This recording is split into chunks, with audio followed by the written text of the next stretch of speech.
AC auto कैसे काम करता है। कार में मौजूद एसी का ऑटोमेटिकली कट ऑफ होना यानी कंप्रेसर के ऑन या ऑफ होने की बात नहीं कर रहा। मैं बात कर रहा हूं कि जब हम गाड़ी में एक मखसूस टेम्परेचर सेट करते हैं, फॉर एग्जांपल 24 सेल्सियस, तो एसी सिस्टम कैसे 24 सेल्सियस से ना टेम्परेचर ज्यादा होने देता है और ना कम होने देता है। कार एसी ऑटो सिस्टम कैसे काम करता है, यानी कौन से ऐसे सेंसर्स हैं जिनके डाटा या सिग्नल की बुनियाद पर car AC auto system temperature को एक जगह फिक्स रखता है, और अगर एसी ऑटो वर्किंग छोड़ दे तो कहां कहां मसला होता है। ये सब कुछ डिटेल में डिस्कस करेंगे आज की इस वीडियो में। तो आइए शुरू करते हैं।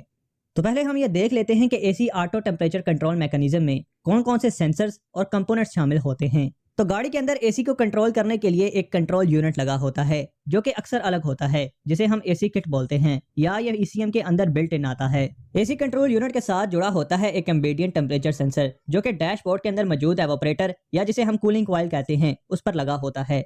इसके बाद एसी कंट्रोल मॉड्यूल से एसी रेफ्रिजरेंट प्रेशर स्विच जुड़ा होता है जिसकी लोकेशन एसी की हाई लिक्विड लाइन पर होती है। नेक्स्ट आता है इन व्हीकल टेम्परेचर सेंसर जो कि डैशबोर्ड के अंदर लगाया जाता है।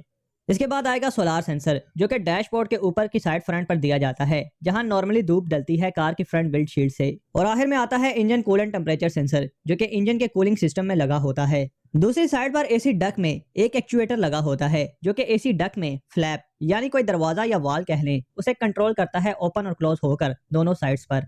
जैसे कि आप जानते हैं कि एसी डक के अंदर एसी एवापोरेटर यानी कूलिंग कॉइल और दूसरी जानिब हीटर एवापोरेटर की जाली लगी होती है और पीछे एक ब्लोअर दिया जाता है इनमें से हवा पास करने के लिए। तो अब ये सारा सिस्टम कुछ ऐसे काम करेगा कि एम्बिएंट टेम्परेचर सेंसर पहले एसी कंट्रोल मॉड्यूल को वोल्टेज की सूरत में एसी एवापोरेटर का टेम्परेचर बताएगा। दूसरे नंबर पर जो एसी रेफ्रिजरेंट प्रेशर स्विच है वो एसी सिस्टम में एसी रेफ्रिजरेंट का प्रेशर सेंस करके एसी के मॉड्यूल को सिग्नल भेजेगा कि एसी सिस्टम में गैस पूरी है नहीं है, उसका प्रेशर ठीक है या नहीं है। इससे आगे फिर इन व्हीकल टेम्परेचर सेंसर गाड़ी के अंदर जो टेम्परेचर मौजूद है उसे सेंस करके एसी कंट्रोल मॉड्यूल को बताएगा। इसके बाद आता है सोलार सेंसर जिसका काम यह सेंस करना होता है कि गाड़ी के ऊपर डायरेक्ट धूप आ रही है या नहीं, और उसका सिग्नल एसी कंट्रोल मॉड्यूल को भेजता है। लास्ट में इंजन कूलेंट टेम्परेचर सेंसर जो कि इंजन के कूलेंट का टेम्परेचर एसी कंट्रोल मॉड्यूल को बताएगा, जिसकी मदद से एसी कंट्रोल मॉड्यूल यह पता लगा पाएगा कि जो हीटिंग सिस्टम है वो एसी के साथ ठीक काम कर रहा है या ओवरहीट हो रहा है। अब इन सब सेंसर्स के डाटा को देखते हुए एसी कंट्रोल मॉड्यूल यह डिसाइड करता है कि सेट किया हुआ टेम्परेचर के मुताबिक एयर को ठंडा करना है या गर्म करना है।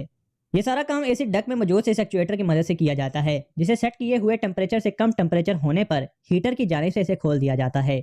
और सेट किए हुए टेम्परेचर से अगर टेम्परेचर ज्यादा ऊपर हो गया तो कूलिंग कॉइल की तरफ हवा का रास्ता मोड़ दिया जाता है और यूं सेट किया हुआ टेम्परेचर ही गाड़ी के अंदर बरकरार रहता है।